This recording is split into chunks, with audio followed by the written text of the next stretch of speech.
Now, one young man whose entrepreneurial skills have earned him the title of Mayor's Ambassador for Training and Enterprise in London. He worked for the then Sir Alan, now Lord Alan Sugar, for 2 years. He was the first ever winner of The Apprentice, and he was the founder of the Bright Ideas Trust, a charity dedicated to empowering young entrepreneurs, especially those who earn in employment, education or training. And we better hear from him as we're talking about youth unemployment.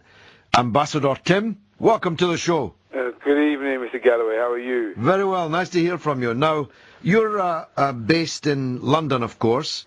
There's very large unemployment figures in London, Yep. especially in some parts of London, and especially amongst young people and amongst some sections of the community. Correct. How bad is it? Is it going to get worse in your view? And what can we do about it? Well, I think there's a clear distinction to be made about youth unemployment and unemployment in general. Yes, the figures speak for themselves about youth unemployment, but I think the austerity cuts that are being talked about in different degrees are not going to impact the young people as much as those who are in long-term employment in the public sector.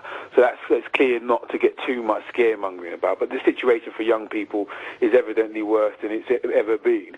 And what I think we have to do is educate young people more about, less about talking about which degrees you're going to get to jump up a couple of rungs up the ladder like my mum told me when I was growing up, and more focused on what are the opportunities that are actually relevant now for young people to get involved. So I know there's lots of opportunities regarding apprenticeships. There has to be discussion about how can we teach our young people to create their own jobs through self-employment. But also, what about the training and other initiatives that are out there to support our young people? Because all too often they're only focusing on jumping into a job for 50 grand and wearing a suit. Nothing wrong with that, but sometimes you have to start a lot lower in order to build up to that particular practice. Yeah, but there's 1 million young people between the age of 16 and 24 who are neither in work, education or training. They're on the dole.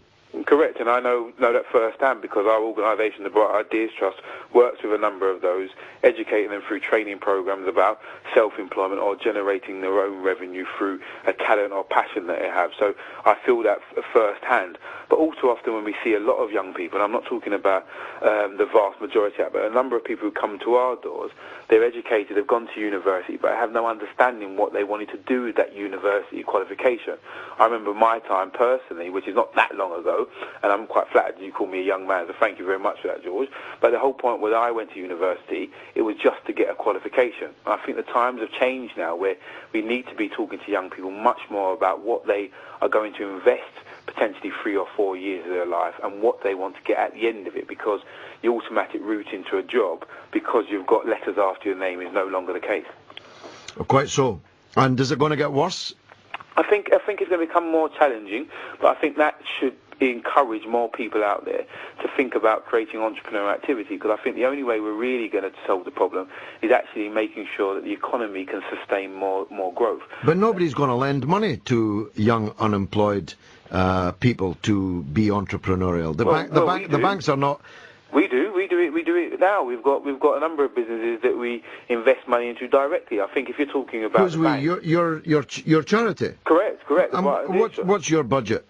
Well, it depends what the business idea is. We give on average about £12,000 to £15,000 start-up capital for That's not bad. Individuals who want to start a business. So we're not talking little thousand. And where do you get that money? From the banks? No, we raise that independently from our corporate partners, one of which is a banking partner. The Bank of America Merrill Lynch have supported the organisation for a number of years.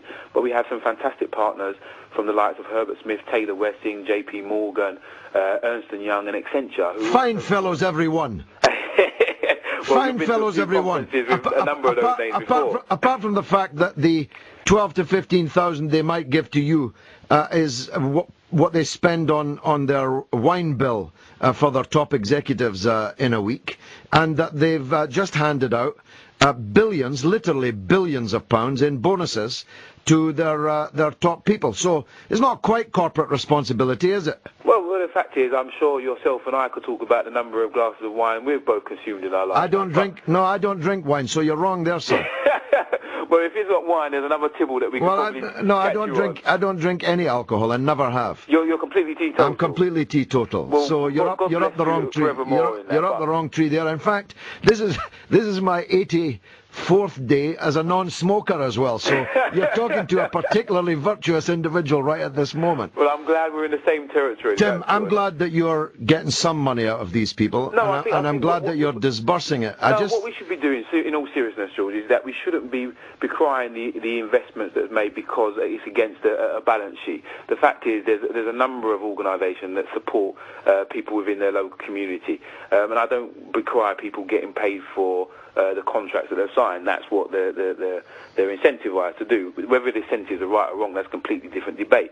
I think. Well, it is a completely different debate, and I'm sorry, really, that I took you down it, because I don't want to compromise your fundraising efforts. Tim Campbell, the first winner of The Apprentice, and you could see why, you can hear why. 08717 223344, or you could text me 81089, or write to me free through the website at talksport.co.uk. It's The Week with George Galloway on TalkSport.